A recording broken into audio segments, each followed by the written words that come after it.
Tuloy-tuloy lang ang mga musika kasama si DJ Jazz sa Layako Now Radio.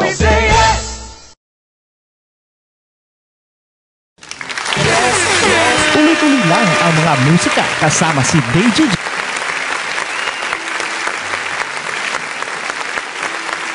Good evening, brothers and sisters. Usapang RN po tayo.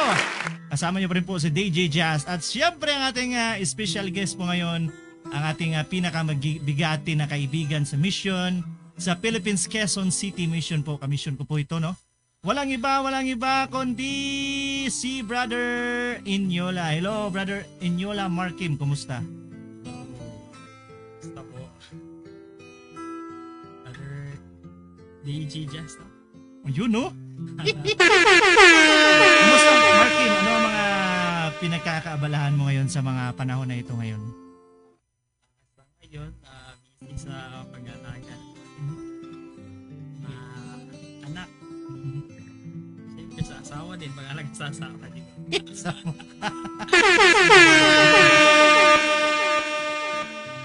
Brother Markim, anong taon yun? Sa Quezon City, nag-meet tayo, di ba? Nag-meet tayo sa Quezon City during that time. Maarte ka pa nga nun eh. Ayaw, di ba? Parang kini siya, isnab kini siya si Brother Mark Kim Inyola sa Quezon City Mission sa mong pagmeet ni. Kumbaga pala away kini. Sana all. Kasi natuig ba? Anong taon yun? 2009. Oh, parang konti na pala pa uwi na ako kasi September ako umuwi. Dumating ka April ata? Kung hindi ko nagkakamali, April ba yun? Yung nag-meet tayo? Mga April. Ano yun? Unang pagdating mo, first day mo yun sa transfer or parang second transfer mo na yun? Second transfer during that time. Nasa Marikina kami na nakita ni Brother Inyola during that time. So, may first na ano siya nun, expression sa akin na kung saan maarte daw ako. Sobra yun. Oh, giisnaban daw na ako siya. Ag-as, lagi kayo eh. Alright, so usapang RN po, brothers and sisters, kung meron kayong gustong itanong nyo lang po dyan sa ating comment section, no? Para basahin natin yan mamaya. No? Yung mga question po ninyo. Now, so, kung kunting background lang sa history ng membership nyo Inyola, paano nagkaroon ng Inyola sa simbahan? Kasi alam ko may history talaga eh. Paano napunta yung mga Inyola sa simbahan at sa panahon mo ngayon? Abali, sa nagsimula yun sa auntie ko, missionary din. So, bali, siya yung apply siya dun sa Manila, tapos na-assign dito sa Cagayan de Oro. At yun, pag tingin sa papa ko sa nagintay niya, wait, sister Tari. So, yun, pag pinapasok niya. Kasi kamag-anak niya eh. Yun. Kasi kadalasan yung mga missionary dati, hindi niya pinapasok. Okay. Dati, diba? Pero pagdating dun sa auntie ko, yun yung nagsimula na naturuan kami. Okay. So doon na nag-start na pumasok na kayo sa simbahan hanggang sa yun na diretso na yung ligaya na naging converted na yung pamilya niyo. Yun yung nagsimula. Tapos binigyan yung mga kapatid ko, mga magulang ko. Saan yun yung original na ano nyo? Doon pa rin sa, di ba, Bugo ba kayo or Trinitas? Bali na convert kami dito sa Makabalan. Makabalan yung original nyo talaga. Kaya pala naging katrabaho ng papa mo. Yung lolo mo ata yun o papa ba yun? Yung lolo ko, di ba? Yun wala yung istorya doon sa ano. Okay, kaya pala gano'n na. Doon kami na-convert sa Makabalan. Then, 2006, lumipat kami doon sa... Yun pala yun. Kaya pala, may background din pala ako sa history ng ano nyo rin pala. Alright, so doon na naging kasama na ng simbahan yung Inyola family. So for now, no, sa ating pagbabalik po, brothers and sisters, ay tatanungin natin si Brother Inyola regarding sa kanyang experience na nangyari sa kanyang mission. Mamaya po sa ating pagbabalik.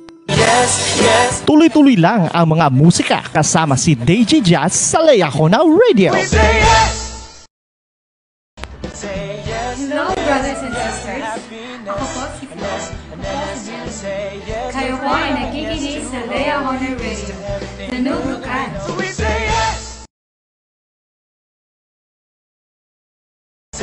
Hi brothers and sisters, ako po si Daniel Aliyah Langzon from Tiboli Branch, Marbel District. Kayo po ay nakikinig sa Layahona Radio, Tunog Lokal. Hi brothers and sisters, kami ang Karine Elders. At kayo ay nakikinig sa Layahona Radio, Tunog Lokal.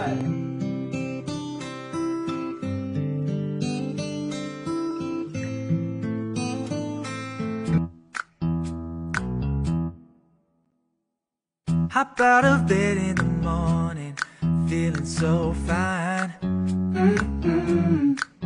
Wearing a smile so wide I could barely fit it on my face.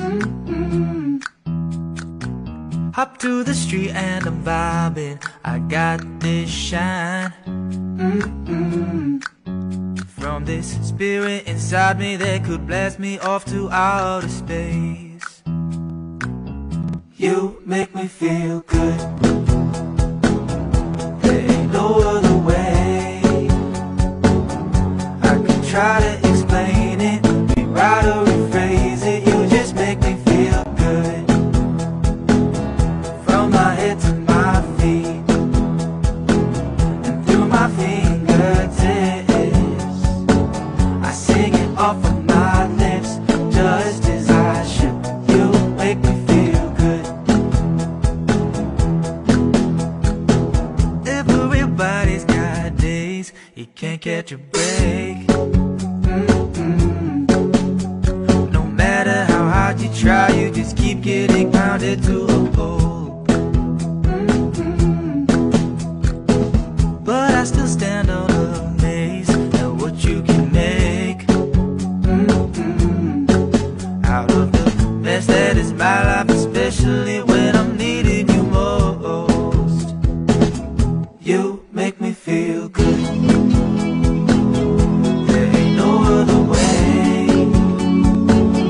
I can try to explain it, rewrite or rephrase it. You just make me feel good. From my head to my feet, and through my fingertips, I sing it off of my lips, just as I should. You make me feel good.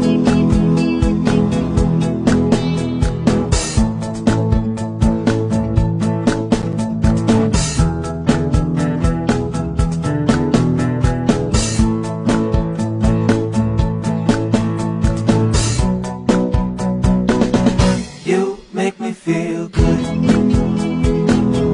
There ain't no other way. I can try to explain it, rewrite or rephrase it. You just make me feel good. From my head to my feet, and through my fingertips, I sing it off of my lips, just as I should. You make me feel good.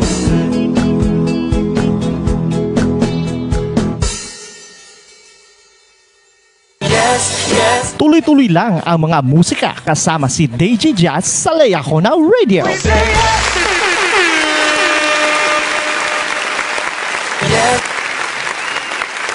are back, brothers and sisters, sa Usapang Araw. Kasama ko po DJ Jazz at syempre ang ating pinakagwapong guest ko ngayon, si Brother Mark Kim Yola. Ayan po. Anong mission ka? Quezon City Mission. Ano? The best mission ever. Pero ngayon, Cagayan de Oro na kasi nandito na din sa Cagayan de Oro. So, Cagayan de Oro, the best mission. Alright, so, we were talking about experience, no? Alam natin, lahat ng mission experience natin, pinaka-the best yan. Pero pwede mo bang i-share sa atin kung ano yung pinaka-the best na experience na hindi mo makakalimutan sa mission? Pwede mo i-share sa atin yun dito? Brother Inyola?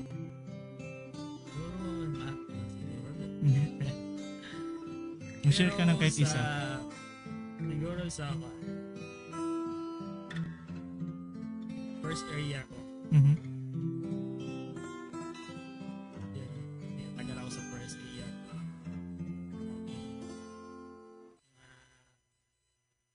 Naranasan ko doon. Mhm. Iba, no? First video, kinakabahan ka pa sa first area. Mhm. Tapos yun, kapag may makilala ka ng member doon, yun, pan ka na naging ano ba yan? Yansa ka na ba? Mhm. Pan ka na, may ano man tawag, hindi Naglibog na kaunsa ni Tagalog. naglibog na. Sana all. So, di parang kuan nawala na yung wala ka nang hiya, no? Yung hindi lang hiya. Wala ka nang Wala hiya. Hindi ka na nahihiya sa kuan, yung paano ka magsalita, paano ka turo. Doon talaga na-build yung confidence ko sa first area. Nagtas ko lang. Pilagtas Bulacan. So dito ka parang na-build mo yung Na-build. kung sino talaga yung Elder Enyula during that time. Mga kuan dito na bago pa, na wala pang masyadong experience sa area. Parang doon ka na parang nahasa. Oo, naasa. Ganun. So, yun, pag nalipat na, yun, tuloy-tuloy na yun.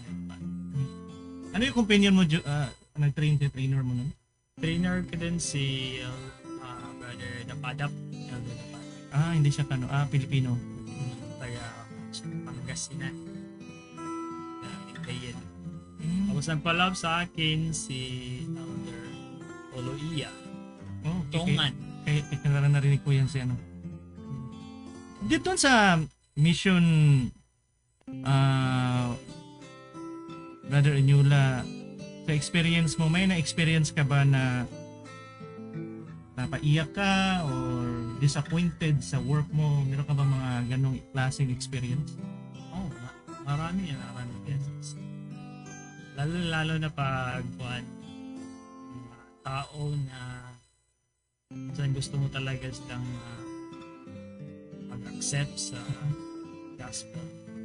Pero yun, parang binaliwalay nila yung tinuturo. Kahit anong sipag nyo, turo lahat, no? Para malaman lang nila yung katotohanan.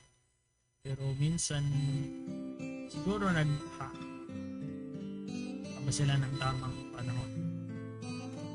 Minsan ramdaman mo sa sarili mo na hirap talaga, no, as a missionary. Pero depende naman yun sa right time. Siguro hindi pa sa amin. Sa iba naman, no, sumusunod sa amin na mga missionary. Lagi. This picture na makita natin, anong istorya nito? What is story behind in this picture? Yan sa Valenzuela. Ginty to. Ginty. Okay. Parang artista ang tatong nasa gitna, oh. Ay, itong bata, di ba? Oo. Artista to, oh. Parang sa Super Ingyo to, kung hindi ako nagkakamali, di ba? Oo, si Aquino.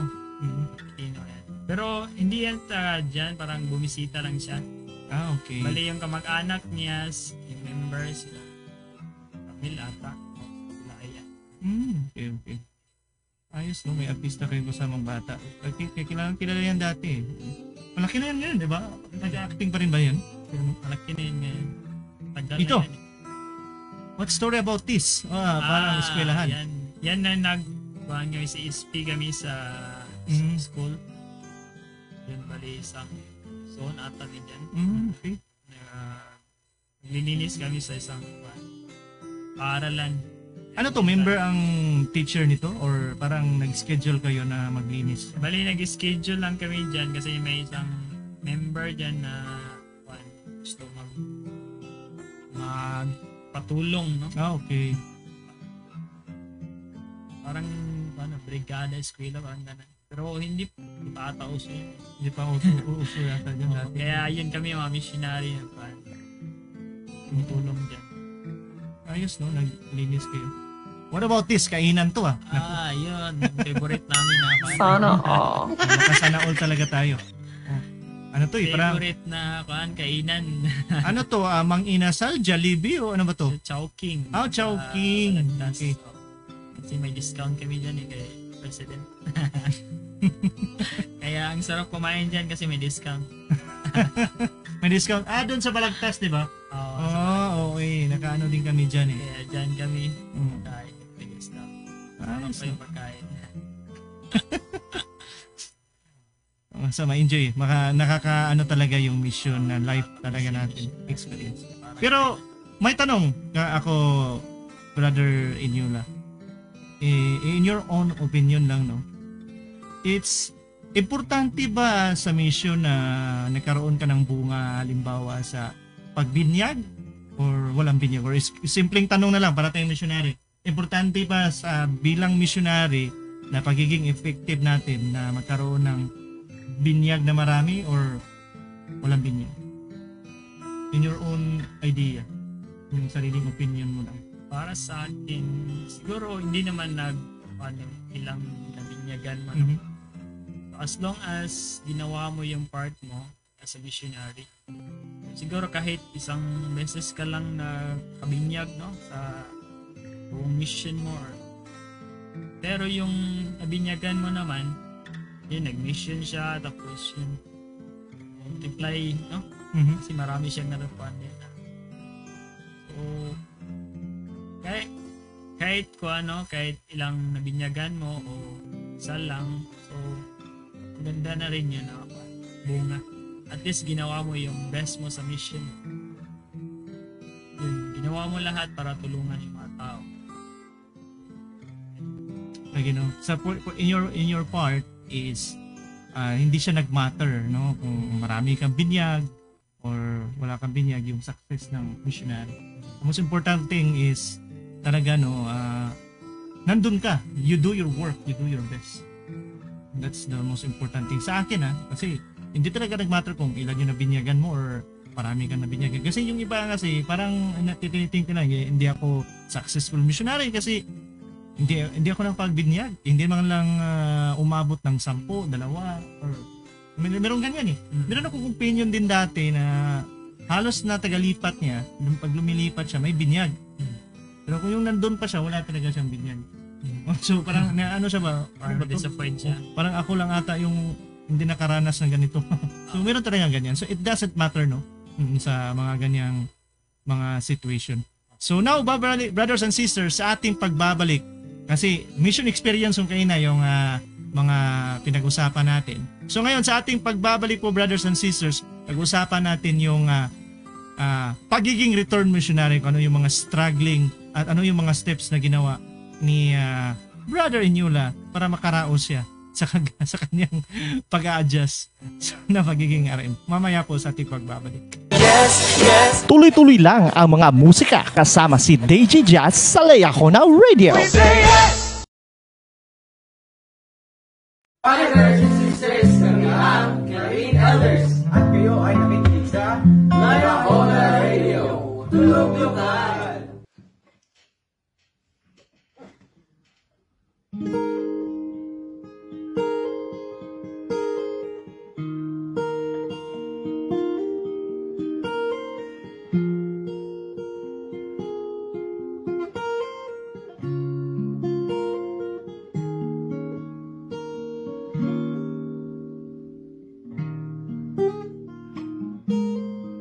This world we're living in, it brings me to my knees. It's plain to see we live in troubling times. But when I think of who my trust is in, I feel peace within. It's a peace that fills my mind.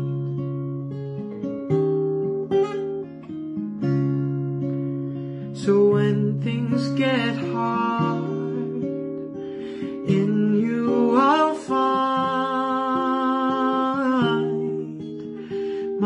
hope.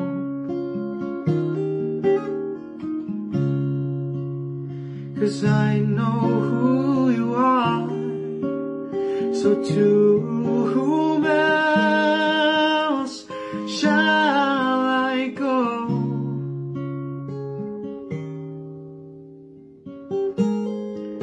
When in every battle you've been there by my side, you made dry bones rattle, and you brought sight to my eyes.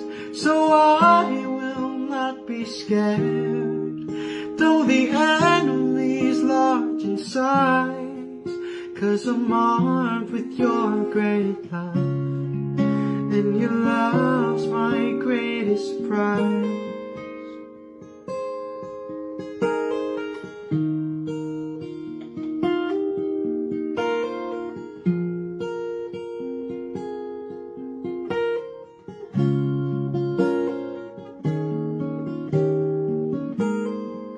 And I know you'll never change, no matter what I do. You'll always say, my son, I'm here for you. So I will follow thee with all my heart and soul. 'Cause after everything I've seen, how could I not know? When in every battle you've been there by my side, you made dry bones rattle, and you brought sight to my eyes. So I will not be scared, though the enemy's large in size, 'cause I'm armed with your great love, and your love's my greatest prize.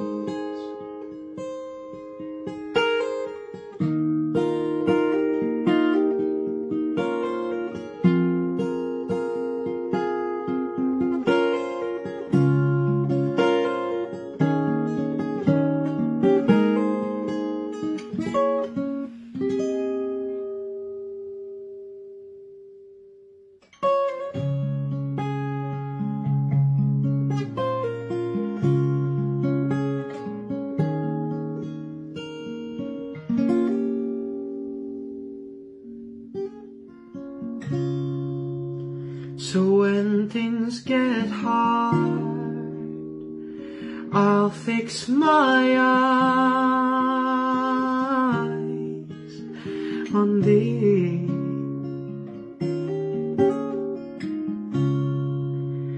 'Cause you won't be far, you'll be there carrying me.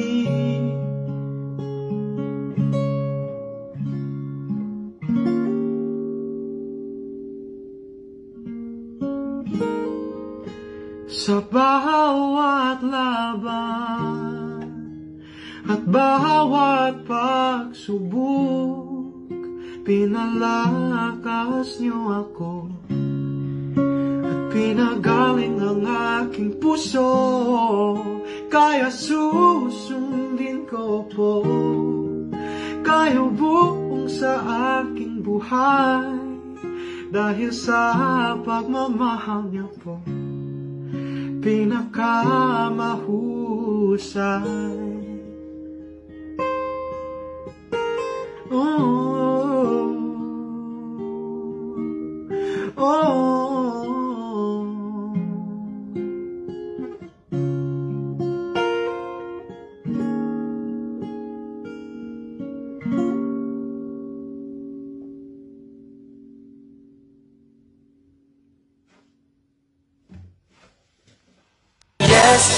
Tuloy-tuloy lang ang mga musika kasama si DJ Jazz sa Layako na Radio.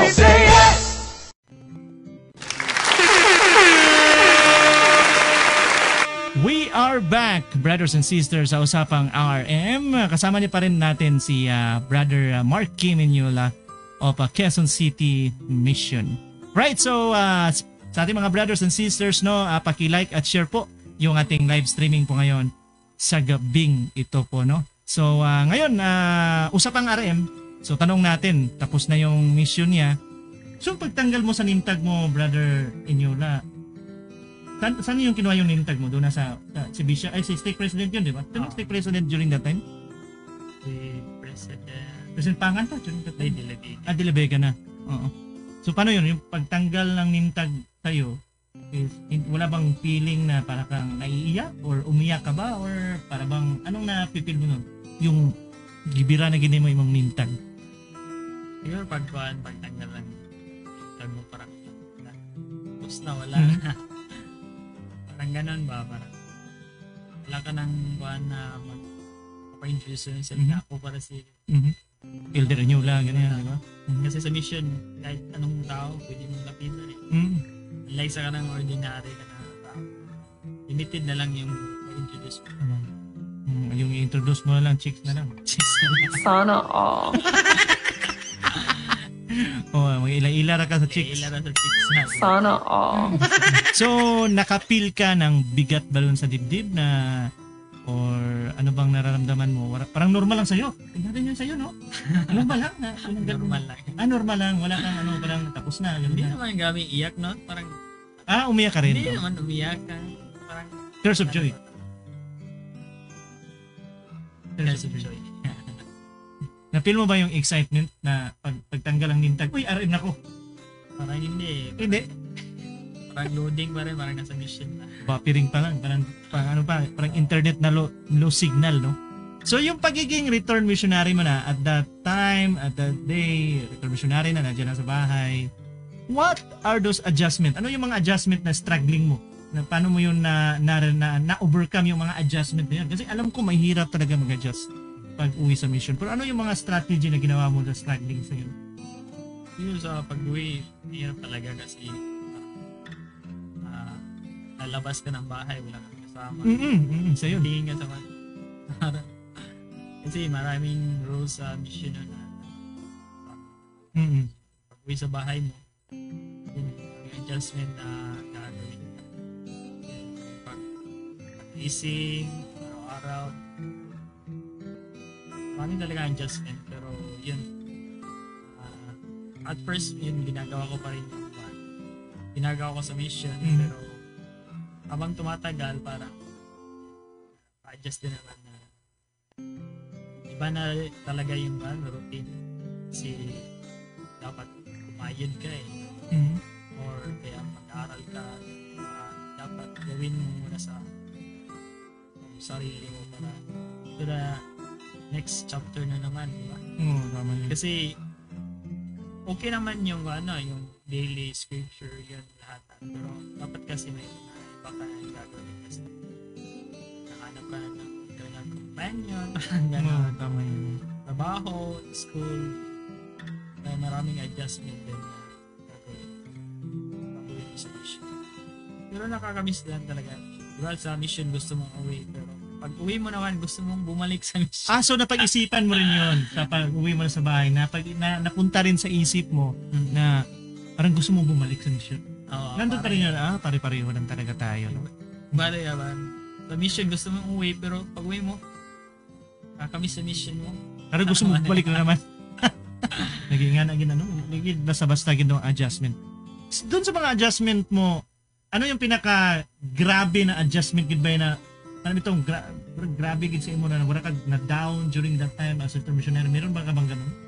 Parang karin ka, parang kinay kay ka na portion. Ano yung mga butang na kaya anak ng mga experience? Adjustment na bali sa kwan Kasi pinaka-lisod gini mo na adjust ba? Ano na lang? Yes. Wala man bitay. Ang kwan siguro sa Panguyap? Sana all. Sige lang maya ba? Siguro ka ng kwan, pwede mo ka ng potential. Lagi ka na. Okay, sa mission mo, kwan mo kayo budgeting pag-uli sa balay ba. Zero. Iga zero. As in, wala tanang work. Ba't maning kamot kasi so, grabe din siya adjustment. Isa ko na, no? Parang yung work, inisip mo kung Or, ano bang gagawin ko ngayon, wala akong trabaho, wala akong pera. So, parang hindi mo pa ma-depend yung sarili mo, no? Ma-stand. Kasi ganun talaga eh. Pag return missionary ka, isa yung financial kung paano ka mag-start. yun talaga yung struggle mo. Pinaka, yun yung pinaka eh. Kasi yung iba, adjustment yan sa bahay, maingay, okay lang yan.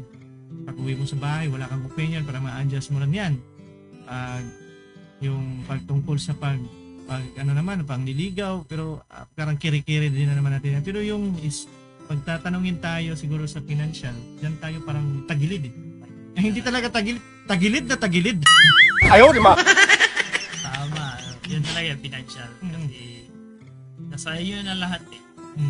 Sa iyo na lahat yung akong gagawin mo. Strategy na gagawin mo.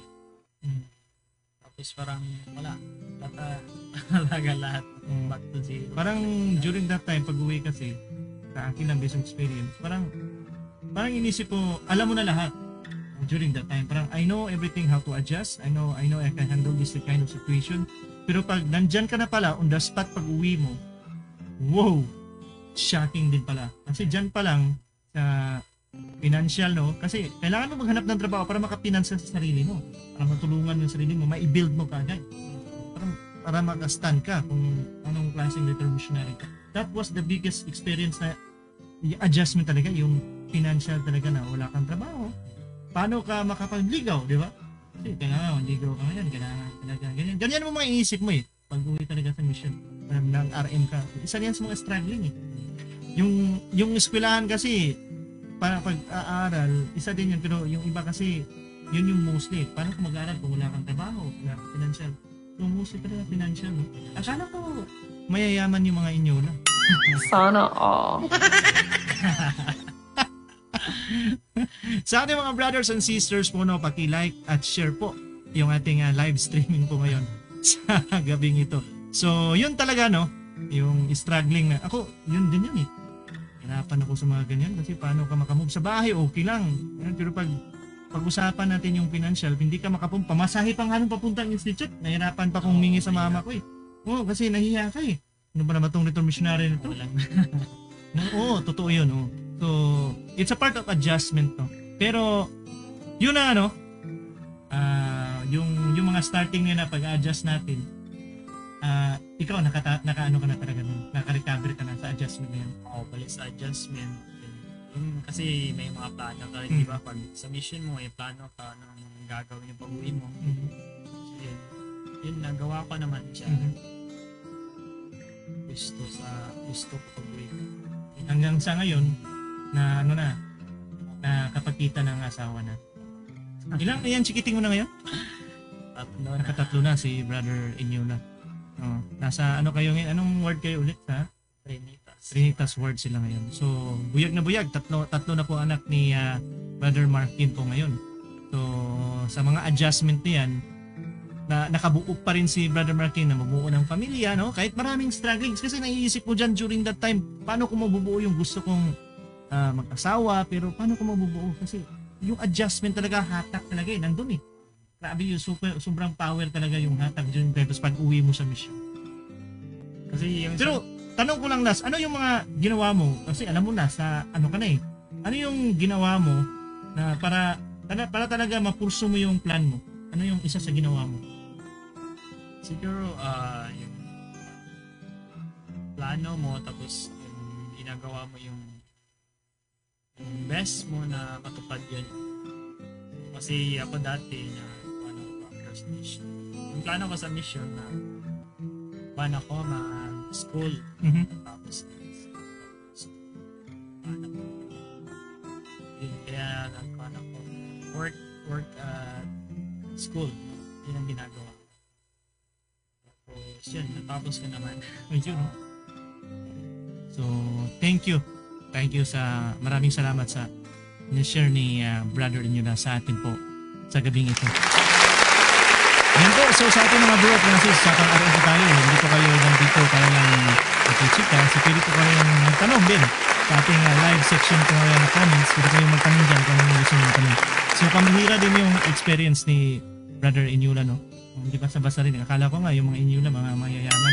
Sana all. Hindi na nag-adjust financial. Siguro yung mga adoptional siguro ng mga arangan, no? Hindi siguro nag-adjust. Iba siguro yung adjustment nila.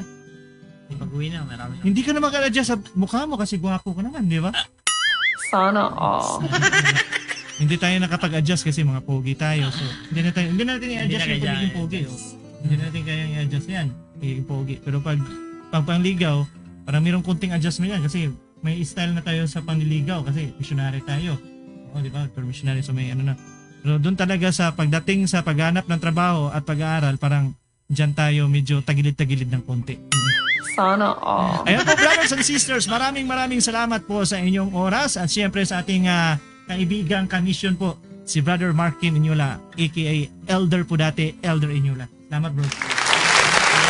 Alam po, sa sobrang busy po natin ito, alam ko si Brother Markin, sobrang busy nito, na din, so talagang nandito pa rin siya sa ating programa para makishare sa kanyang experience sa buhay na pagiging return missionary at sa buhay bilang missionary life. Nakagat ka ba ng aso sa mission? Hindi, no? Hindi ka inabol ng aso? Inabol lang ng itak. May baril. Ayay, nakaka-experience ako ng itak din.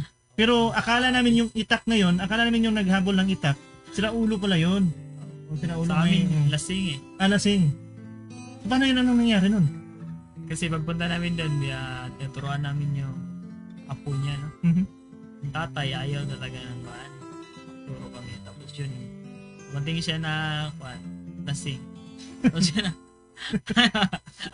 yung tago. Ano, nagalit siya, ayaw niya magpaturo. Sana all.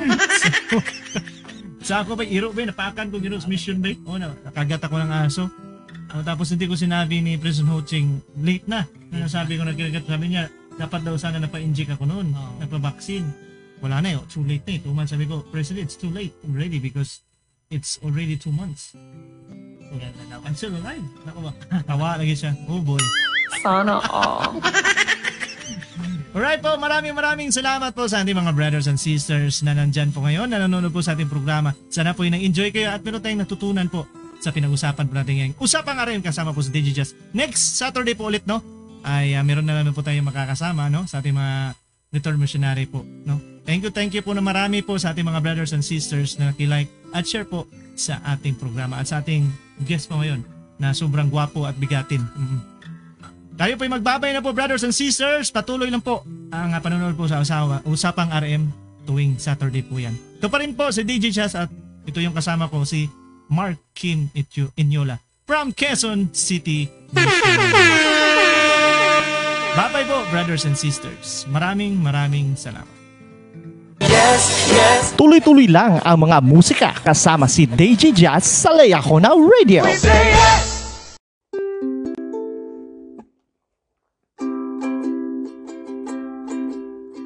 Teach me to walk in the light of His love. Teach me to pray to my Father above. Teach me to know of the things that are right. Teach me to walk in the light.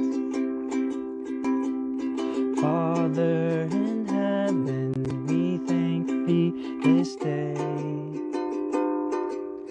for loving guidance to show us the way. Grateful we praise Thee with songs of delight. Gladly we'll walk in the light. Brothers and sisters, thank you so much for joining in on this video. I'd just like to share with you a quick scripture. It's in John chapter 14, verse 6, and it reads, Jesus saith unto them, I am the way, the truth, and the life. No man cometh unto the Father, but by me. And I can promise you that as you take these steps to come to know your Savior, you will know the way, and you will walk where he has walked. Message just down below, or tag someone who is in need, who needs to know of Christ. Thank you again. God bless.